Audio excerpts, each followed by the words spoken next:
Bonjour à toutes et à tous, c'est Moedra. Aujourd'hui, je vais commencer le premier épisode de ma nouvelle série qui s'intitule Énigmes classiques et atypiques. Alors l'objectif de cette série, c'est de mettre à contribution votre matière grise, puisqu'on aime tous résoudre des problèmes et qu'on est content quand on les a résolus. C'est de là que vient le fameux Eureka. Alors mes vidéos seront axées de la manière suivante. Tout d'abord, je ferai une première vidéo qui contiendra entre 3 et 4 énigmes. Les deux premières seront des énigmes classiques, donc il faut absolument connaître. Donc si vous ne les connaissez pas, ça vous permettra de les connaître.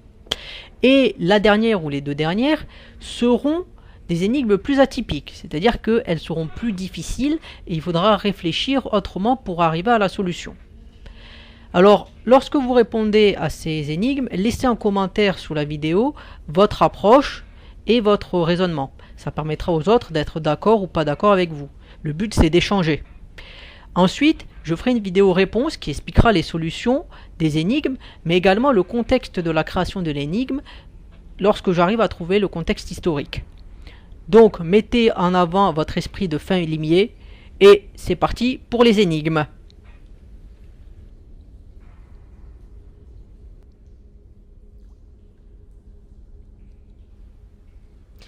Alors la première énigme s'intitule Le veilleur de nuit. Alors le veilleur de nuit, c'est pas lui, vous vous en doutez, c'est lui. Alors, je ne le savais pas, mais sachez qu'il faut un diplôme pour être veilleur de nuit. Donc maintenant, vous le savez. Donc ce veilleur de nuit, il travaille de 22h à 7h. Son patron lui dit « Demain, tu dois impérativement me lever avant 6h, car je dois prendre un avion pour Bali. » L'homme acquiesce. À 6h, il réveille son patron, en lui disant de ne pas prendre son vol, car il a rêvé que l'avion allait exploser en plein vol. L'homme écoute son employé et refuse de prendre l'avion. Et en ce faisant, il prend une excellente décision, car l'avion a explosé en plein vol. C'était dans le Flash Info. Finalement, après cet incident, l'homme se rend dans son coffre, il sort une liasse de billets et dit à son employé « Sache que je te suis extrêmement reconnaissant de m'avoir prévenu, ainsi tu as pu me sauver la vie.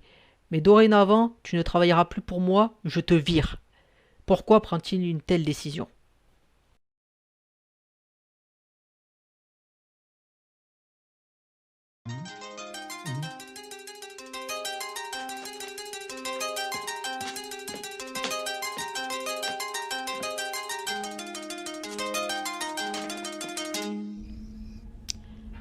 La seconde énigme s'intitule Les prisonniers. Un roi condamne 4 personnes à la prison à vie et aux travaux forcés. Cependant, il trouve que les 4 personnes sont respectables et ont du cran. Le roi étant lui-même badass, il leur propose une solution. Il leur dit écoutez, je vous laisse une chance d'échapper à la prison à vie. Vous êtes 4 et il se trouve qu'il y a 4 chapeaux, 2 noirs et 2 blancs. Je vais vous disposer de la manière suivante. Un ne verra que le mur devant lui et sera séparé des 3 autres par le dit mur. Les 3 autres seront placés les uns derrière les autres. Vous n'avez pas le droit de vous retourner, ainsi vous ne verrez que ce qu'il y a devant vous. Le roi leur met ensuite un chapeau sur la tête. La configuration est celle de l'image que vous voyez. Et il leur dit, si l'un d'entre vous trouve la bonne couleur de son chapeau, je m'engage à vous libérer tous les 4. La question c'est qui a permis, par le fait qu'il ait trouvé la couleur de son propre chapeau, de libérer les 4 personnes.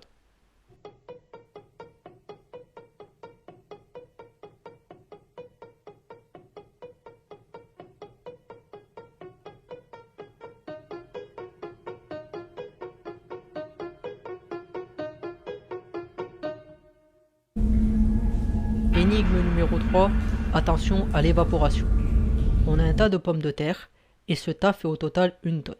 Il faut savoir que les pommes de terre sont constituées à 99% d'eau. On est à la campagne, les pommes de terre sont laissées à l'air libre et il se trouve qu'en ce moment il y a une forte canicule. De ce fait, il y a une évaporation qui s'opère au niveau des pommes de terre et maintenant il y a seulement 98% d'eau dans les pommes de terre. La question est la suivante, étant donné que le tas faisait 1 tonne à la base, maintenant, combien fait-il ?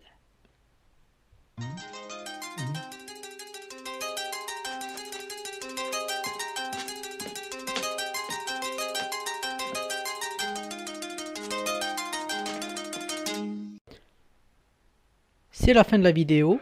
N'oubliez pas de poster vos solutions en commentaire. Si vous avez aimé, laissez un j'aime, partagez et abonnez-vous. Ça fait toujours plaisir, ça aide à faire grandir la chaîne. Donc, en ce moment, je vous souhaite de réussir vos projets. Donc moi, je prépare la prochaine vidéo et à plus.